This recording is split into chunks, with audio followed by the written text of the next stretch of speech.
They'd have gotten one game. They would have gotten one. No, Like the seriously. Sixers. It's almost like the Raptors can't get out of their own way, it seems like. I mean, I wasn't high on the Raptors from day one going into the playoffs. I picked the Wizards to upset in 7 games. Almost. I do want to touch on something you said, Eric, and it's your point about LeBron. Well, unless you run into LeBron, and isn't it the most frustrating thing about LeBron for the teams we root for that if you're in the Eastern Conference, you have to make that excuse. You can't ignore that excuse. Well, we had a really great season. It's a valid excuse right now, and it's kind of funny because he's ending careers. Like he ended Casey's career in Toronto just now. And like he just had the best year of his life. He really did, and he's not done either. He's showing no signs of slowing down. God. Oh my goodness! It's honestly a valid excuse when you're in the Eastern Conference. I mean, the Nets lost to a LeBron James-led Miami Heat team when Jason Kidd was their head coach. They were very good that year. Yes, they were. Don't remind me. I was there.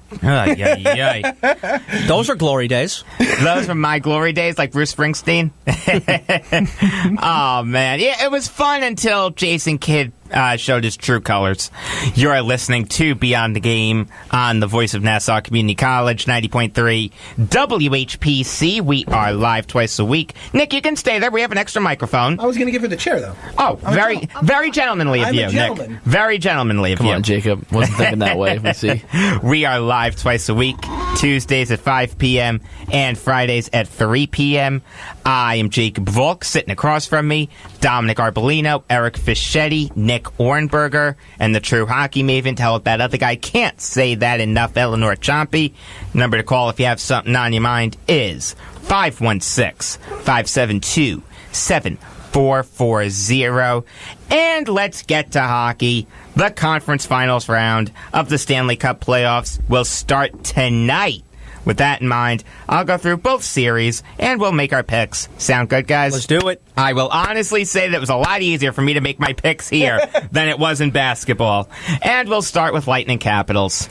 Who do you guys have? I have Tampa Bay in 6. Tampa in 6, and okay. It's not about me being an angry Penguins fan. I would have said the same thing. No, I agree with you. If the Penguins were playing them. I think Tampa Bay is 10 times the team that both of them are. But really, how do you feel? No, I think that Tampa Bay it has more depth than Washington. I think Vasilevsky is better than Braden Holtby. And Capitals had a very easy time with Matt Murray in the Penguin series. They knew where to shoot on his glove side, and they scored every single time. Vasilevsky is a lot different, and the Tampa Bay Lightning defense is a lot better than Pittsburgh's defense. And they also got something to prove, too. Yeah. Oh, definitely. Yeah. And, yes. No, go ahead. No, I really think that Tampa is not going to have a hard time at all. And Nicholas Backstrom is hurt. I mean, he's a game-time decision tonight, so if he is out, that is a big loss. Ugh, I love Backstrom. Especially on face-offs. It will be a fun game tonight. Can we ask, what kind of Islander fan is he? What? I love Backstrom. I love Backstrom. He's my favorite Capital. I think Backstrom is one of, if not the most underrated players in fair. the NHL. There's a part of me that like thinks him. Yeah, but there's a part of me that thinks Backstrom is more valuable to the Capitals than Ovechkin. Well, let's not go crazy. Backstrom can no matter do what you want to say, anything. you're still approving a Capital. I'm what? Do you understand? I like Backstrom, yes. There's nothing wrong with liking Backstrom. Okay, I like Backstrom. Dom, what are you jumping down my throat for? Because I feel like... But it's not you still sore over that series a few years ago? No, I just feel like... I just hate Tom Wilson. That's it. I hate Tom Wilson. Tom Wilson is trash. I just want to back up for a second. You said Backstrom's more important than Ovechkin. It's like saying Draymond Green's more important than Steph Curry. I get where you're coming from. Obviously, he's not better than Ovechkin, but Ovechkin would have half the goals he has without Nicholas Backstrom, and that's a fact. Well, let's not go crazy. If you put Kuznetsov or Burakovsky on that line, Ovechkin does pretty darn well. Right, but Nicholas Backstrom has been on the team longer than both of them. Yes. And it's been Alex Ovechkin and Nicholas Backstrom for a very, very long time. Oh, I see what you're saying. You're saying that the chemistry is helping Ovechkin. Yeah. I agree with that, but I'm not going to say Ovechkin is less important to the Capitals. I'm not undervaluing Ovechkin. I'm just saying, like, there are times where Backstrom is more important than Ovechkin. There are times when Backstrom is the better player on the ice. Yeah, I'll give you that. Yeah, sure, but what I'm saying is, like, you don't really see, like... Backstrom is like a triple threat. He can pass, he can shoot, he can score. Ovechkin can score very, very well, and he is a team player too, but there's a part of me that likes Backstrom better. That's fair. If you like Backstrom more than Ovechkin, that's fair. I'm not going to jump down your throat. I am not undervaluing talent here. I'll tell you what. I give you a ton of credit for having the guts to say that you like Backstrom. I do like Backstrom. Evgeny Kuznetsov is very important in this series, too. He was very important against the Penguins. He's a great player, and he usually disappears during the playoffs, and he hasn't this year. And that's been very important. Tom Wilson is obviously back in this series, and he is important. I don't like him. I don't think he's a great player, but he is important. He does go into the dirty areas, and he does make those plays. He's going to injure Stamkos, Palat. Yeah, honestly, I'm watching. Like, who's going to get hurt tonight? Honestly, but if Victor Hedman, I think, will have no problem shutting Alex Ovechkin down because, in my opinion, Victor Hedman is the best defenseman in the entire National Hockey League. Wow, high praise. Yeah, and I think that John Cooper, I think very, very highly of him, and I think he's going to outcoach Barry Trotz. I really do. I agree with you. John Cooper can outcoach a lot of coaches. And again, with the power play, they have two of the best power plays in the league, and if you can't take penalties against either one of those teams. Now, Washington has a good power play, too, with Ovechkin at the point. Yeah. That wicked slap shot. I think it's going to stretch, though. I'm going to say Lightning in 7. Lightning in 7. Okay. I'm going to go Lightning in 6. All right, Nick, who did you pick? I hate to say it, but Lightning in 6. Oh, we all picked the Lightning. Okay, interesting. What about Jets Knights? I'm pretty sure there will be some differences here. I have Winnipeg in 6. Yes. Yes. I have Thank you. I have Winnipeg and Tampa Bay in the Stanley Cup final, so I could still be right. Yeah. I think Winnipeg is the better team. Vegas is playing with a lot of heart, but in general, talent-wise, Winnipeg is the better team, and it's going to come down to first-line matchups because they both have the best first lines.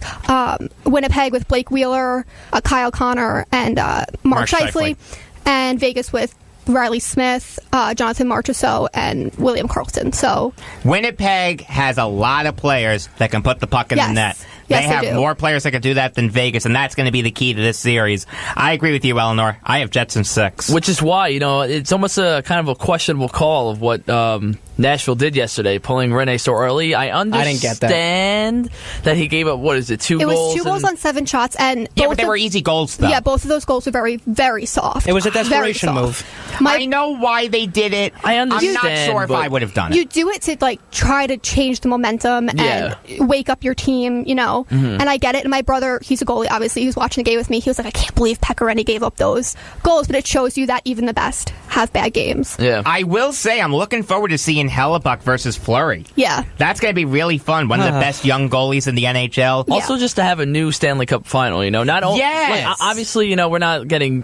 Preds, Penguins, but the Penguins aren't going to be there. Sorry, Eleanor, but I'm just saying, obviously they've been there, back to back. So no, go. No, it's the first time in 10 years it's not going to be Chicago, LA, Boston, or Pittsburgh. Oh, I love the parity that we're having this year. Yeah. No, listen, it's been dominated by those 4 teams for a decade. Yeah, and Winnipeg, they play really well at home, and they play really well on the road. They went into Nashville and won 3 out of 4 games, which is not easy to do. Mm-hmm. Nashville fans are crazy. Although the life was sucked out of that arena after the second goal in the first period. Yeah, and then PK Subban. Oh, my goodness. PK Subban's power play goal was sick, though. That slap shot was, ridiculous. Yeah, that was good. That got a little bit of life back in there, but then when it was 3-1, it was forget about it. And Winnipeg's defense...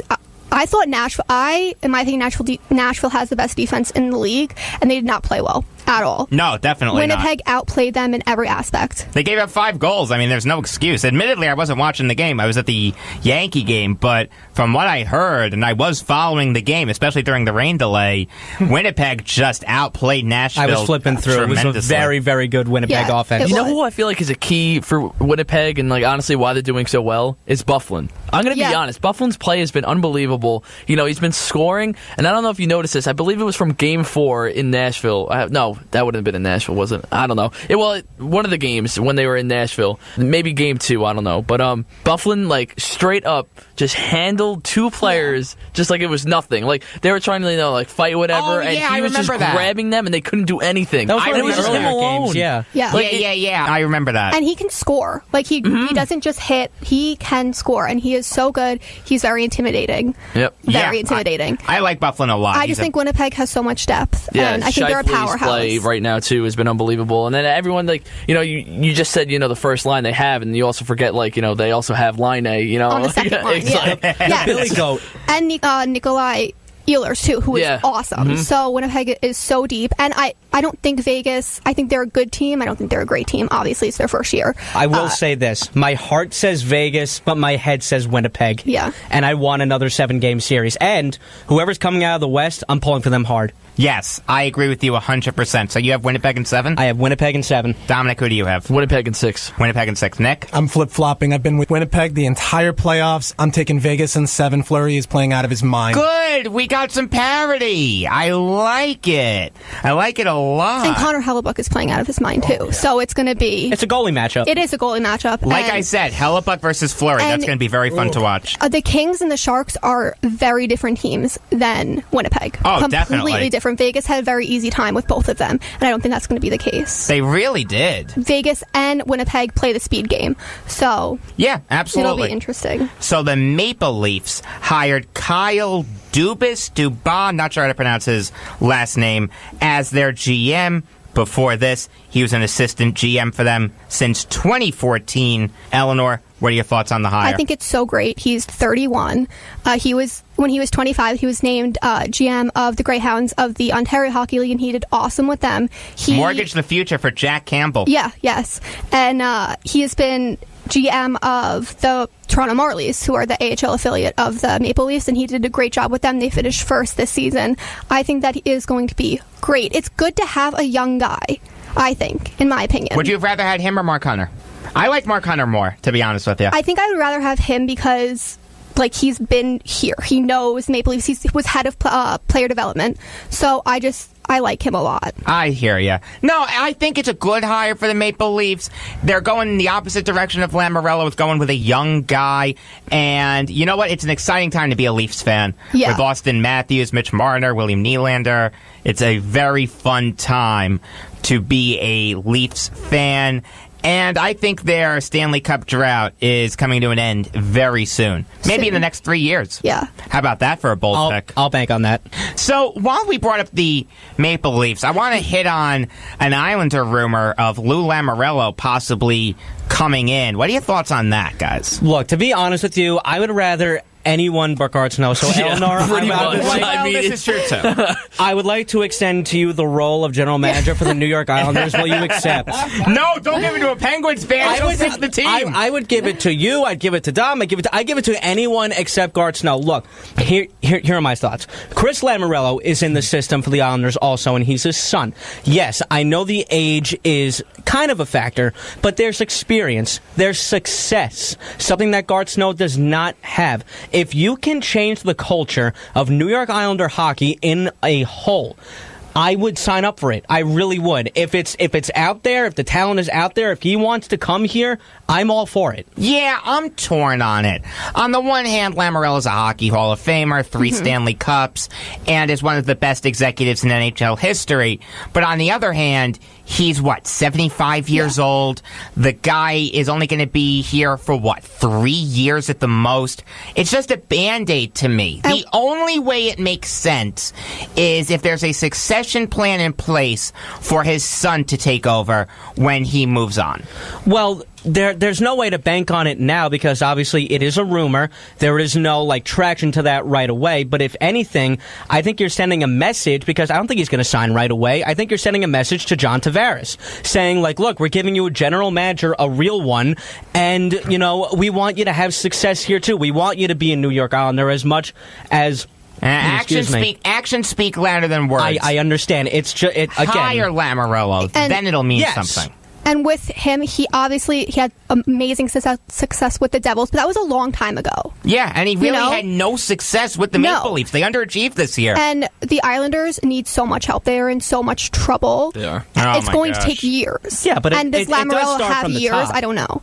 No, it does. And well, I do think the Islanders can make the playoffs next year if everything breaks right for them. My biggest problem with the Islanders is their development of prospects. Hey, it's why I have no problem trading the 2 first-round picks that they have. Right, and if they don't, I prepare for the draft. I'm so excited about the draft. It's such a good draft class, and if they don't do well in this draft, it's really going to be sad. And Barzell and Beauvillier are working out. And Pulock seems to be coming around. Pellick and Mayfield did decent. But Michael Dalcole like that. I'm finally giving him a Wait. How old is DeCall? Someone tell me how old Michael Takal is. He's got to be 21? over. He's got to be. I mean, are you really selling Takal that short? You don't think he can succeed? The guy only played. think so. The guy only played I 3 think- games. He hasn't had a chance, sure, but I would love to give him a chance first. Maybe a season. Maybe a season.